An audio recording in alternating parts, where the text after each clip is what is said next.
Hey guys, welcome to Indices Lesson 2, the multiplication law.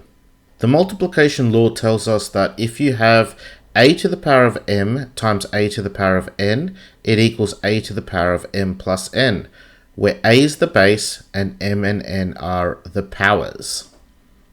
Alright, let's do some questions. First question, y to the power of 4 times y to the power of 8. That's y to the power of 12. According to my law, I keep the base the same. I add the powers. 4 plus 8 equals 12. So the answer is y to the power of 12. Second question, p times p to the power of 7. That's p to the power of 8. According to my law, I keep the base the same. So that's p. For the first term though, there is no power. So when something has no power, that's an invisible 1. So we write 1 there. 1 plus 7 equals 8. That's why it's p to the power of 8. What if the base is not a pronumeral? What if it's a number? Makes no difference. 2 to the power of 5 times 2 to the power of 6.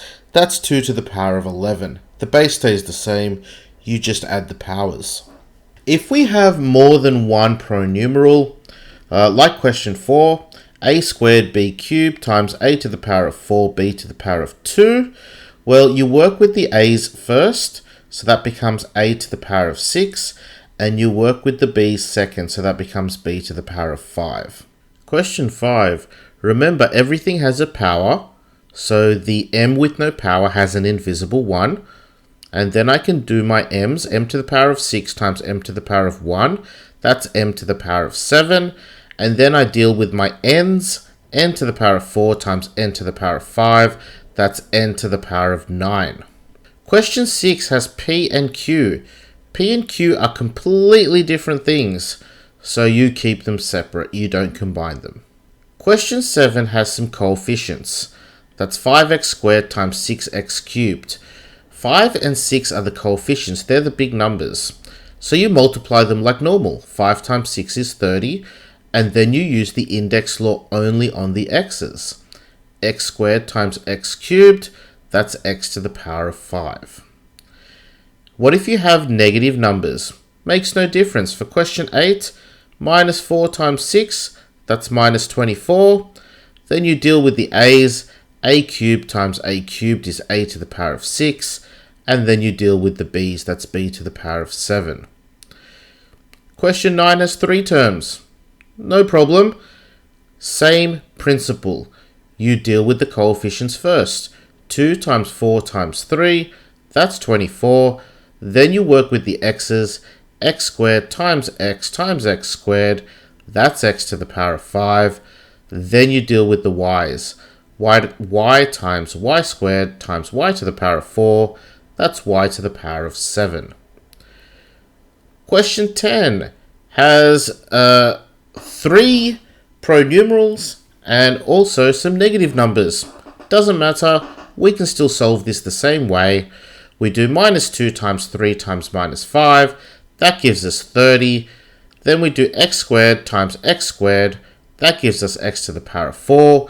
Then we deal with the y's, y cubed times y squared, that gives us y to the power of 5. And then we deal with our z's. Z times z cubed times z squared, that gives us z to the power of 6. Question 11, I have 4 to the power of 2x times 4 to the power of 3x. This looks slightly tricky because it's got pronumerals in the powers. No problem. We do this exactly the same way. According to our law, we keep the base the same and we add the powers. So 2x plus 3x, that's 5x.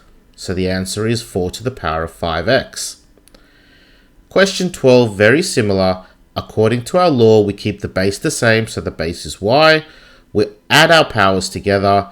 So 5 plus 1 plus x is 6 plus x.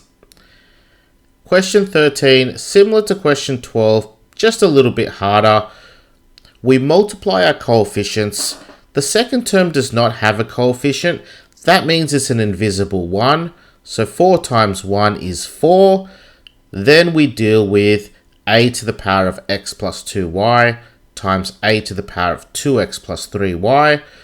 We add the powers together. X plus 2y plus 2x plus 3y. That is 3x plus 5y. And that's it for the multiplication law. See you soon for the next lesson.